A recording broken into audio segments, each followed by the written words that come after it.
Bismillahirrahmanirrahim. Assalamualaikum warahmatullahi wabarakatuh.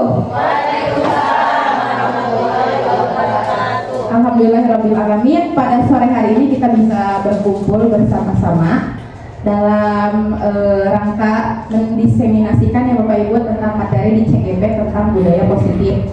Sebelumnya saya mengucapkan terima kasih yang sebesar-besarnya kepada Ibu Kepala Sekolah dan juga rekan guru, Bapak Ibu guru yang sudah menyempatkan waktu untuk mengikuti kegiatan diseminasi ini.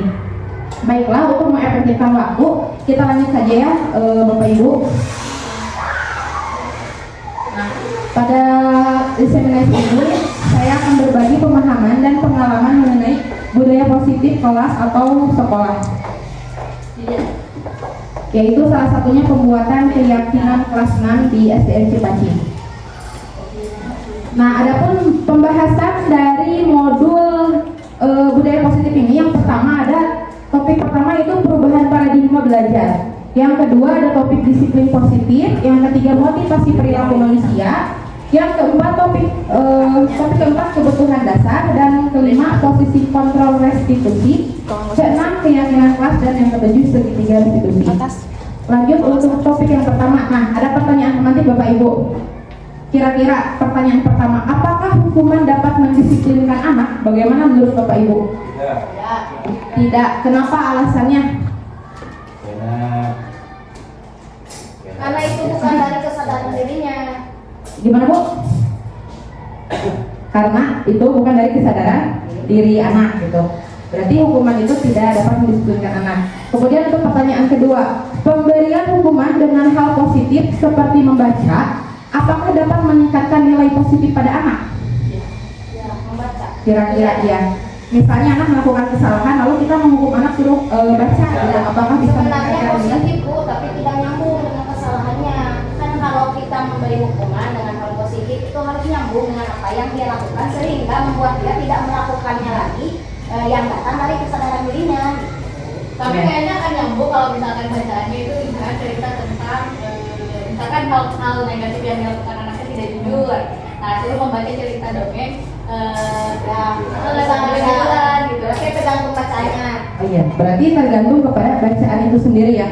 Oke, yang selanjutnya nomor 3. Pemberian penghargaan apakah yang dapat meningkatkan motivasi belajar anak? Ujian. Uang katanya apa? Ujian, yang makanan. Kira-kira apa lagi Bapak Ibu? Mungkin berbeda-beda ya dari setiap guru itu sendiri. Baiklah, selanjutnya. Nah, di sini ada ice briefing dulu. Di sini saya meminta 2 orang relawan deh, boleh? Siapa? Yang pertama ada A dan B. Nah, Anda dan teman Anda akan melakukan kegiatan cobalah buka. Anda adalah A, jadi seseorang jadi A. Tugas Anda adalah mengepalkan salah satu tangan Anda. Coba Anda bayangkan bahwa Anda menyimpan sesuatu yang sangat berharga di dalam kepalan tangan Anda. Anda perlu menjaga benda tersebut sekuat tenaga Anda karena begitu pentingnya untuk kehidupan Anda. Nah, sementara tugas rekan Anda, tugas yang B adalah mencoba dengan segala cara untuk membuka kepalan tangan yang A tadi. Boleh dengan membujuk, boleh dengan menghardik, mengintimidasi, memarahi, menggoda, boleh. Yang penting harus berusaha biar A itu membuka tangannya. Nah, kira-kira siapa relawan 2 orang boleh yang mau jadi A dan B? Ayo. Pak Jajang dan Pak Sofian boleh ya Pak Jajang dan Pak Sofian. Apa ini Pak? 2 orang Pak, di sini aja Bapak menutupi layar. Yang A siapa? Yang B siapa? Yang A berarti yang mengepalkan tangan, yang B yang menggoda harus membuka tanganmu. Itu terserah kamu menggoda, bahwa Bapak mengkaji, memarahnya terserah. Ya pokoknya sampai Pak Lapian harus berusaha membuka itu, dan Pak Jajang terserah mau membuka atau tidak. Gimana Pak Jajang? So.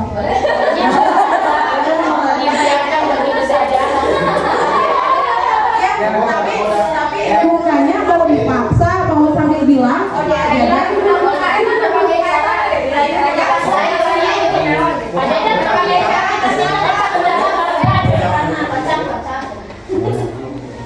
Pak Jajang. Bebas aja Pak. Dibuka itu nih tangannya Sok dok saku Pak Sofian. 50.000.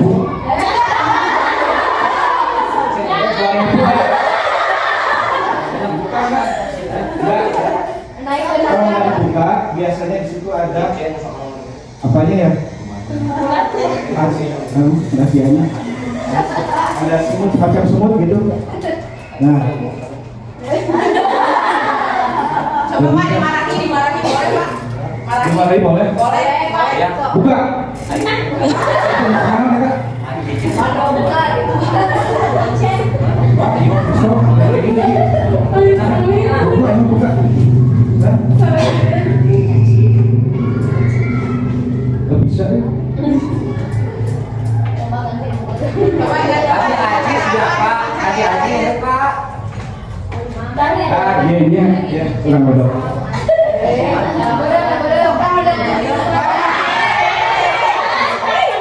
jangan dikembalikan. Buka ya.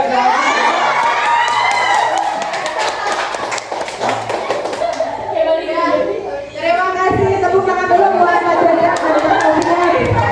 Luar biasa ya. Tadi Pak Sofian awal-awalnya menambahkan dengan uang 10.000 tidak mau Pak Jajangnya. Terus dimarahi juga tidak mau.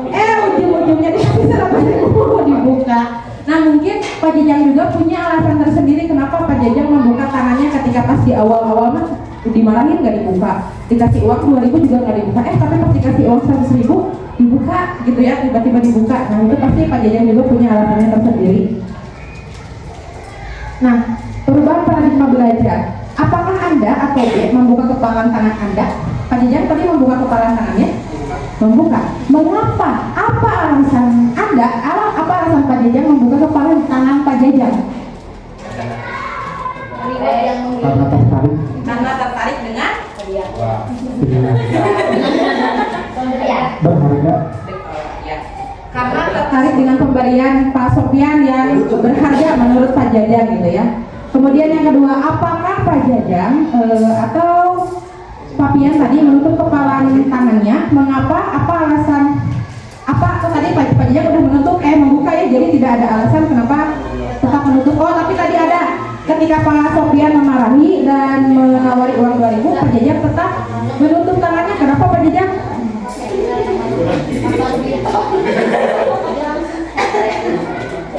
Karena tidak menarik terserahkan materi. Terima kasih ya, tidak menarik untuk Pak Jajang untuk tadi tawaran dari Pak Sofian ya.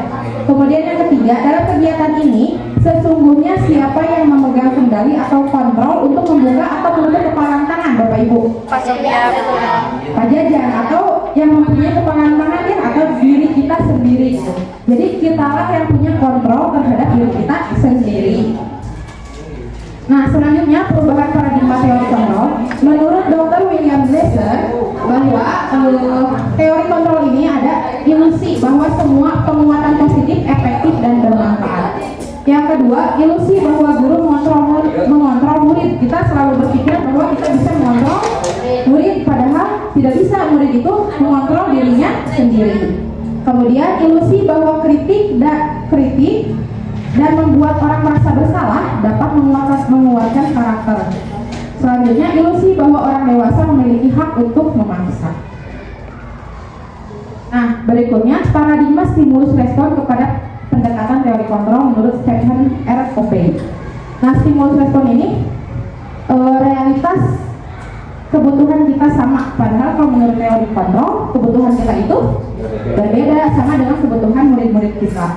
Kemudian semua orang melihat hal yang sama kalau dari teori stimulus respon, padahal kalau dari teori kontrol itu setiap orang memiliki gambaran yang berbeda. Selanjutnya kita mencoba mengubah orang agar berpandangan sama dengan kita. Nah kalau di teori kontrol kita berusaha memahami pandangan orang lain tentang dunia gitu. Selanjutnya perilaku buruk dilihat sebagai suatu kesalahan. Nah kalau di teori kontrol semua perilaku itu memiliki tujuan. Misalnya tadi ketika anak melakukan kesalahan atau melakukan hal-hal lain pasti dia memiliki alasannya atau memiliki tujuannya. Kemudian di teori stimulus respon, orang lain bisa mengontrol saya. Sementara di teori kontrol, hanya saya sendiri atau hanya diri kita sendiri yang bisa mengontrol diri kita sendiri. Saya bisa mengontrol orang lain, padahal kita tidak bisa mengontrol orang lain.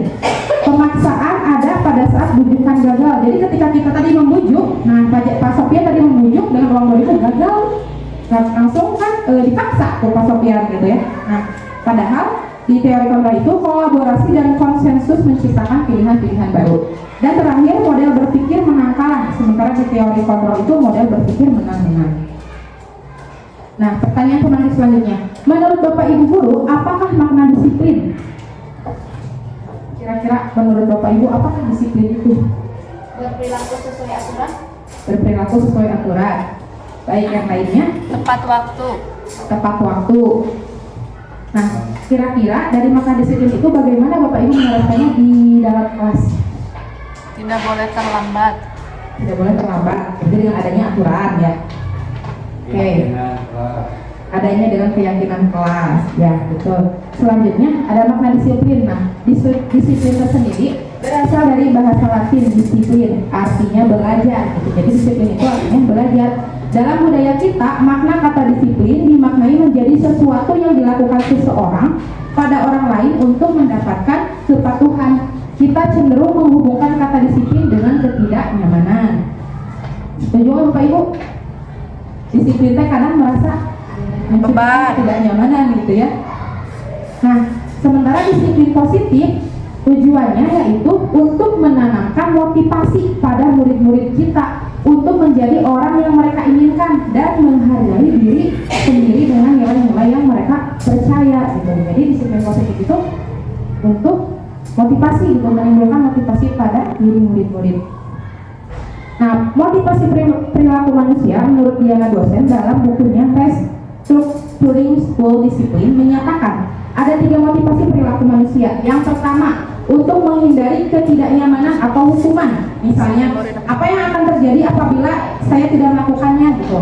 Nah, kemudian yang kedua, untuk mendapatkan imbalan atau penghargaan. Kalau tadi mau menghindari hukuman, kalau yang kedua mah untuk mendapatkan penghargaan atau penghargaan dari orang lain atau dari institusi.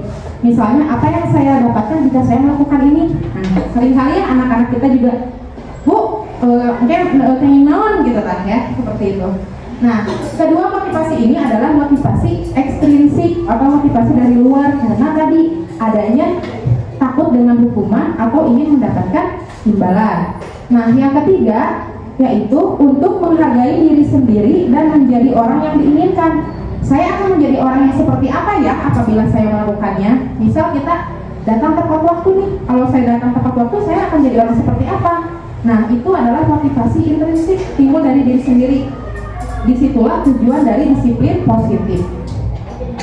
Selanjutnya ada perbedaan hukuman dan konsekuensi. Kalau hukuman itu sesuatu yang menyakiti harus terjadi, sementara konsekuensi itu sesuatu yang harus terjadi.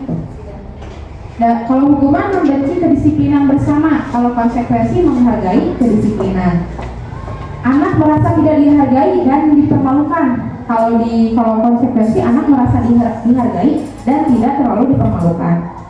Selanjutnya hukuman itu adalah konsep yang buruk. Anak jadi menyembunyikan kesalahan dan siap dihukum, jadi disembunyikan kesalahannya teh. Nah, kalau di konsekuensi adalah konsep yang baik di mana walaupun pada konsekuensi itu anak agak kehilangan kepercayaan dirinya. Selanjutnya, nah apakah ini hukuman atau konsekuensi? Mencatat 100 kali di dalam buku dengan kalimat saya tidak akan terlambat lagi karena terlambat ke sekolah. Hukuman. Hukuman. Lari mengelilingi lapangan basket. Nah, hukuman. Lari mengelilingi lapangan basket 2 kali karena terlambat hadir di sekolah. Hukuman. Hukuman. Ya, terakhir, selanjutnya membersihkan tumpahan air di meja tulis karena tersenggol pada saat belajar. Konsekuensi. Konsekuensi. Selanjutnya, murid diminta bertelanjang kaki sepanjang hari karena tidak menggunakan sepatu warna hitam sesuai peraturan. Hukuman. Terakhir, lari mengelilingi lapangan basket 2 kali karena terlambat 10 menit untuk pelajaran PJOK? Konsekuensi. Konsekuensi. Karena lagi ada. Iya betul, karena sesuai ya Bu dengan pembelajarannya itu pembelajaran olahraga. Nah selanjutnya, hukuman itu sendiri bersifat tidak terencana atau tiba-tiba. Anak atau murid tidak tahu apa yang akan terjadi dan tidak dilibatkan. Hukuman bersifat satu arah dari pihak guru yang memberikan, dan murid hanya menerima suatu hukuman tanpa melalui suatu kesepakatan atau pengarahan dari pihak guru baik sebelum atau sesudahnya. Jadi hukuman itu sifatnya tiba-tiba. Sementara disiplin dalam bentuk konsekuensi sudah terencana atau sudah disepakati, sudah dibahas dan disetujui oleh murid dan guru. Umumnya bentuk-bentuk konsekuensi dibuat oleh pihak guru atau sekolah, dan murid sudah mengetahui sebelumnya konsekuensi yang akan diterima bila ada pelanggaran. Nah, sementara restitusi adalah proses menciptakan kondisi bagi murid untuk memperbaiki kesalahan mereka, sehingga mereka bisa kembali pada kelompok mereka dengan karakter yang lebih kuat. Nah, restitusi juga merupakan proses kolaboratif yang mengajarkan murid untuk mencari solusi untuk masalah mereka dan membantu murid berpikir tentang orang seperti apa yang mereka inginkan dan bagaimana mereka harus memperlakukan orang lain. Nah, itu bisa, ininya Bapak Ibu bedanya dari hukuman konsekuensi dan restitusi. Nah, selanjutnya, pernahkah Bapak Ibu guru hebat memberikan penghargaan kepada murid karena telah melakukan sesuatu? Pernah, pasti sering ya. Nah, sebetulnya penghargaan itu bisa jadi suatu hukuman. Yang pertama, pengaruh jangka pendek dan jangka panjang. Yang kedua, penghargaan itu tidak efektif. Yang ketiga, penghargaan merusak hubungan. Jadi merusak hubungan di sini ketika nanti anak itu melakukan sesuatu tapi tidak diberi penghargaan, anak itu akan merasa kecewa gitu. Jadi tidak percaya, sehingga merusak hubungan antara murid dan guru. Selanjutnya, penghargaan itu mengurangi ketepatan. Nah, misalnya dalam mengerjakan soal gitu ya. Kalau anak yang kalau diiming-imingi penghargaan, kadang ketepatannya juga berkurang. Selanjutnya, penghargaan menurunkan kualitas. Kira-kira setuju atau tidak? Setuju. Ya, menurunkan kualitas. Yang keenam, penghargaan mematikan kreativitas, dan yang ketujuh, penghargaan itu menghukum. Nah, selanjutnya ada kebutuhan dasar manusia. Di sini ada 5. Menurut Dr. William Jackson menyatakan bahwa seluruh tindakan manusia memiliki tujuan tertentu, yaitu memenuhi kebutuhan dasarnya. Di mana kebutuhan dasar ini ada 5. Yang pertama, kebutuhan dasar merasa diterima dan dicintai. Yang kedua, kebutuhan dasar bertahan hidup. Yang ketiga, kebutuhan dasar merasa bebas. Yang keempat, kebutuhan dasar merasa senang. Dan yang kelima, kebutuhan dasar merasa diterima gitu. Nah, inilah 5 kebutuhan dasar: bertahan hidup, survival, merasa diterima atau cinta dan kasih sayang, kebebasan, kesenangan, dan penguasaan. Nah, bagi seorang guru sangatlah penting bagi kita untuk mengetahui kebutuhan dasar murid-murid kita agar kita mengetahui alasan dibalik sikap dan tingkah laku mereka. Nah, dari kebutuhan dasar tadi, mungkin anak-anak kita melakukan kesalahan pasti ada alasannya, misalnya karena merasa bosan di kelas. Berarti kalau kira-kira merasa bosan di kelas, kebutuhan dasar apa yang ingin mereka penuhi dari kelima kebutuhan dasar tadi?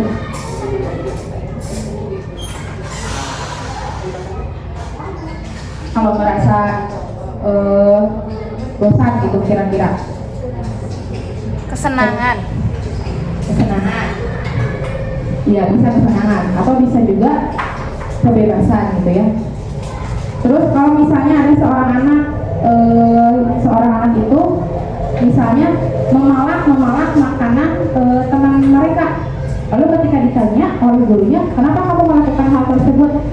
Karena saya merasa bosan dengan menu yang saya dapat dari rumah. Kira-kira kebutuhan dasar apa? Kasih sayang. Kira-kira apa? Kasih sayang. Di sekolah yang Ya, jadi anak itu memalak makanan temannya. Ketika ditanya sama guru, kenapa kamu memalak makanan teman kamu padahal kamu punya? Terus kata si anak, bosan dengan menu yang saya dapat gitu. Senang. Kira-kira Penguasaan. Senang. kesenangan, Senang dengan makanan sendiri. kesenangan bisa jadi kesenangan atau bisa jadi juga kebebasan gitu ya. Jadi anak tuh tidak merasa bebas. Nah, seperti itu. Jadi kita selaku guru juga perlu untuk meneliti, menganalisis kenapa anak kita atau murid kita melakukan hal tersebut, kebutuhan dasar apa yang ingin mereka penuhi gitu. Nah, dari situ ada posisi kontrol restitusi. Dr. William Glasser, dosen berkesimpulan ada 5 posisi kontrol yang diterapkan seorang guru, orang tua ataupun atasan dalam melakukan kontrol. Nah, kelima posisi kontrol tersebut adalah yang pertama penghukum. Penghukum misalnya tadi ketika ada murid yang tidak memakai sepatu hitam, bukan sepatu kamu karena kamu tidak memakai sepatu warna hitam. Tahu kan peraturan di sekolah kita kalau ke sekolah harus memakai sepatu warna hitam. Nah, itu adalah contoh dari posisi kontrol penghukum. Kemudian yang kedua, pembuat rasa bersalah. Jadi kita membuat anak merasa bersalah.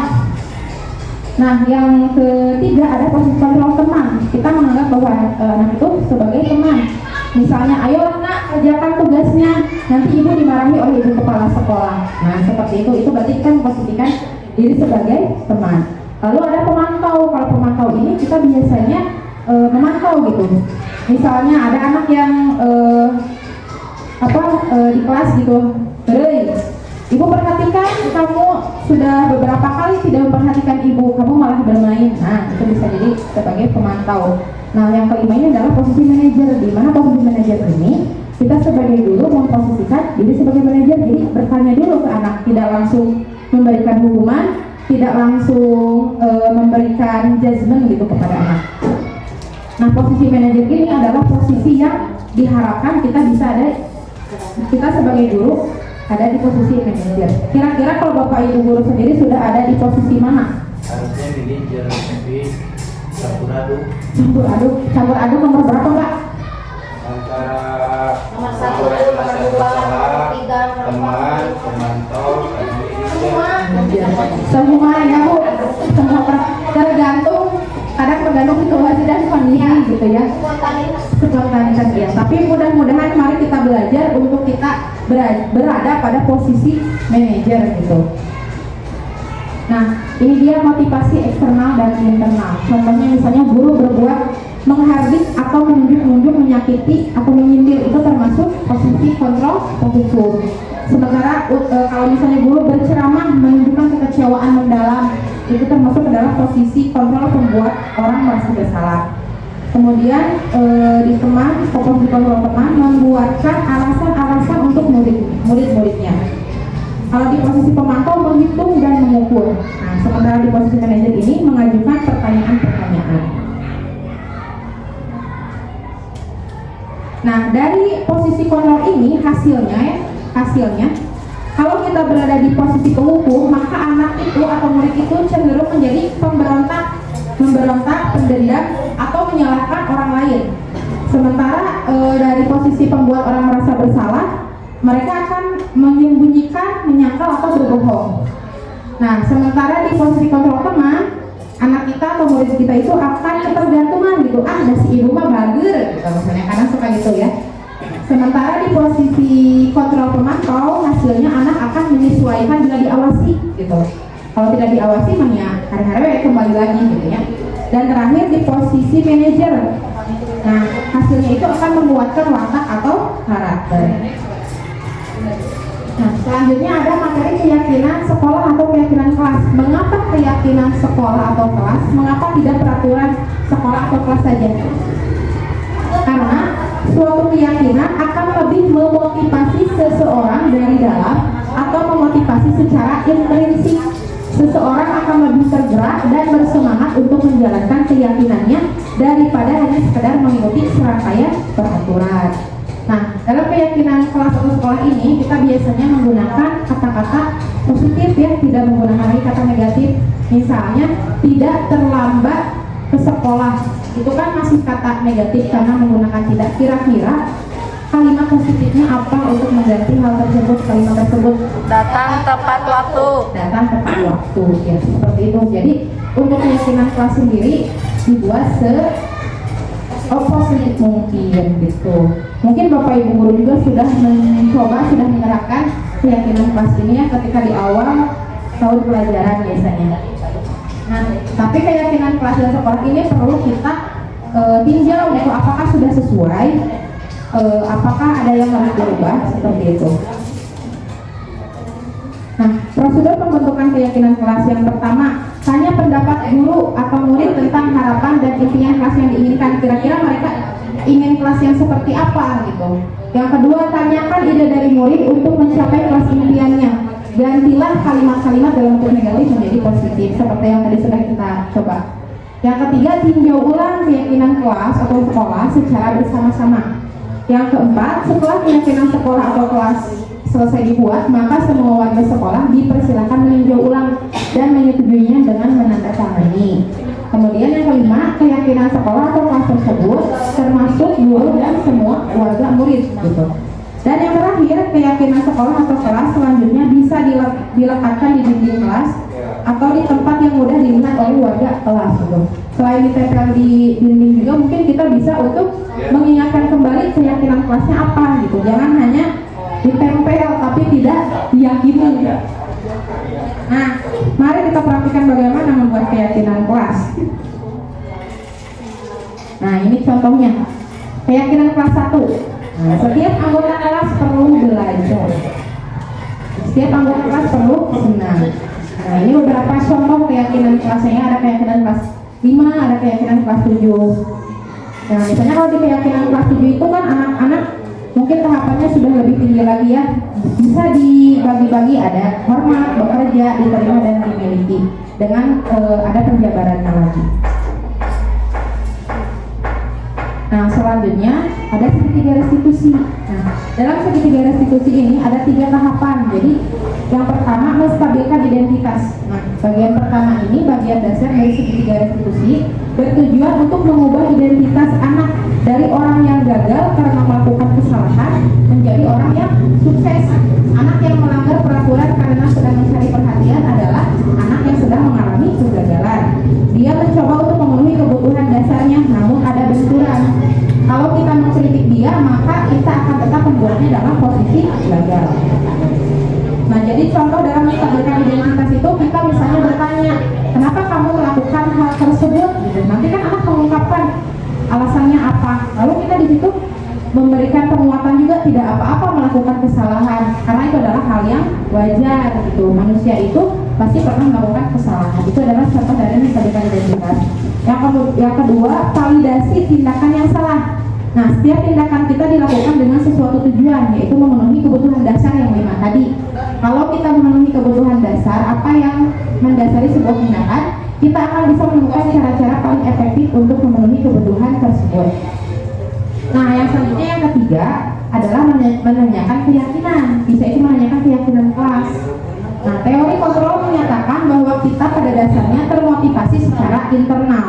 Ketika identitas sukses telah tercapai, langkah pertama di menstabilkan identitas dan tingkah laku yang salah telah divalidasi di langkah kedua, maka anak akan siap untuk dihubungkan dengan nilai-nilai yang dia percaya dan berpindah menjadi orang yang dia inginkan.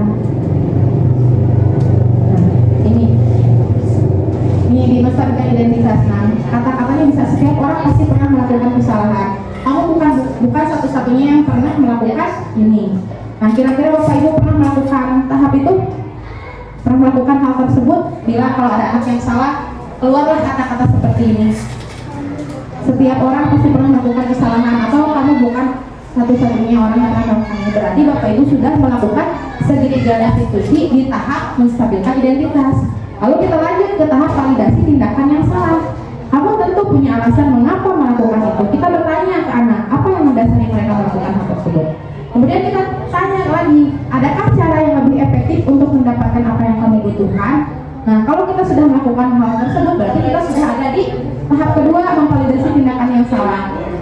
Nah, dan yang ketiga, setelah anak mereka mencari solusi sendiri untuk mendapatkan apa yang mereka butuhkan, itu mereka berpikir dengan kita bimbing gitu. Nah, setelah anak menemukannya, maka kita tanyakan lagi keyakinan kelas apa yang telah kita sepakati.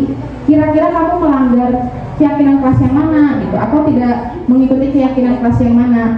Nah, setelah itu kamu ingin menjadi orang seperti apa ke depannya, maka kita sudah, kalau kita sudah pada tahap ini berarti kita sudah mempraktikkan segitiga restitusi.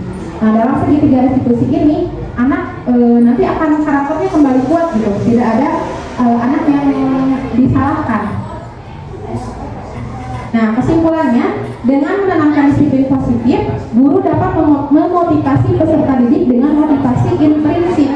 Guru pun dapat menganalisis kebutuhan dari peserta didik sehingga dapat memposisikan diri sebagai manajer. Nah, semoga kita semua dapat menciptakan budaya positif dimanapun kita berada, terutama di lingkungan sekolah.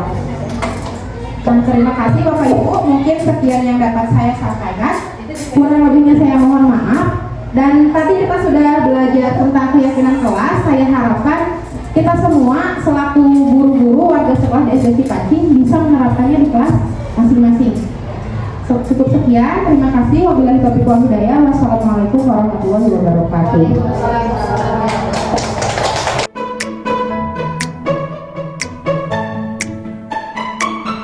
Assalamualaikum warahmatullahi wabarakatuh.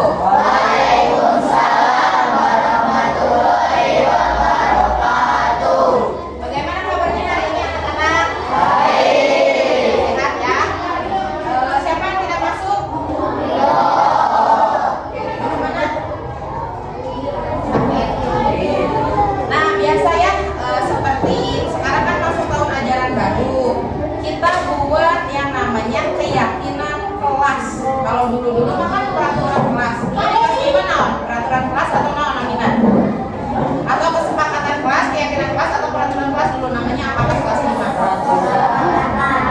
Kesepakatan atau peraturan? Kesepakatan ya. Nah, sekarang kita akan membuat yang namanya keyakinan kelas. Keyakinan kelas 6 tadi ya. Kelas 6A. Nah, keyakinan kelas ini dibuat untuk mengganti peraturan. Kalau dulu kan peraturan sekolahnya. Nah, peraturan kelas sekarang itu kita ganti dengan keyakinan kelas. Keyakinan kelas itu sesuatu yang kita yakini. Misalnya, kalian percaya adanya Allah? Bagaimana kalian mengimani atau percaya dengan Allah itu melakukan sikap apa?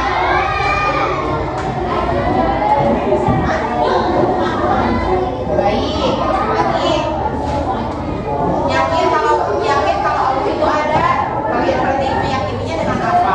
Melakukan apa? Tentunya melakukan ibadah, melakukan berdoa, melakukan hal yang baik. Nah, keyakinan kelas juga sama seperti itu ya. Allah terlihat tidak? Tidak, tapi kalian yakin kan ada. Nah, keyakinan kelas juga sama, tidak terlihat tapi kita yakini.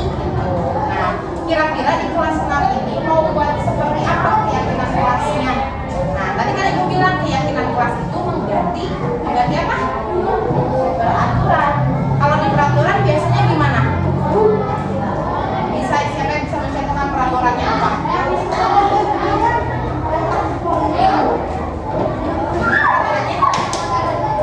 Satu aja yang perlu kalian ingat. Memakai seragam. Nah, itu termasuk peraturan.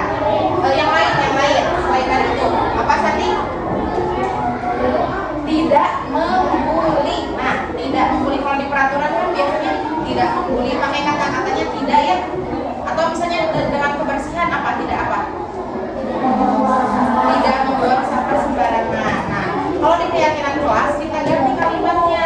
Kalimat tidak itu, kata tidak itu kata negatif ya. Kata negatif itu atau kata yang kurang baik. Kita ganti kata-katanya jadi kata-kata yang positif. Jadi misalnya memakai seragam, itu sudah ada tidak? Sudah ada termasuk kata positif ya. Tidak ada kata tidaknya gitu. Nah, kira-kira kalau tidak membuang sampah sembarangan, apa ya keyakinan kelasnya? Dibuat kalimat positif. Tidak membuang sampah sembarangan. Kira-kira apa? Kalimat yang sama dengan itu tapi tidak mengandung kata tidak. Membuang sampah pada tempatnya. Kira-kira enak mana? Tidak membuang sampah sembarangan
Tentang apa berarti?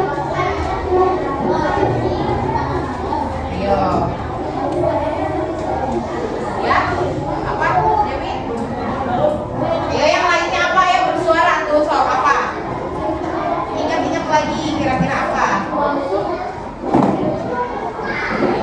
Tidak membuli atau tadi tidak membeda-bedakan. Bisa kalau buka saling menghargai dengan teman. Gimana kalau itu? Bisa? Saling menghargai dengan teman itu tidak boleh membuli tadi dan tidak boleh membeda-bedakan. Jadi kita yang itu harus saling menghargai dengan teman. Apalagi kira-kira? Kalau misalnya waktu gimana nih waktu? Datang tepat waktu. Disepakati untuk datang tepat waktu? Disepakati. Datang tepat waktu. Kira-kira apa lagi keyakinan kelas yang kelima? Ada lagi tidak? Ya, saya mengatakan kenapa tadi meyakini keyakinan kelas itu mengerjakan untuk tepat waktu?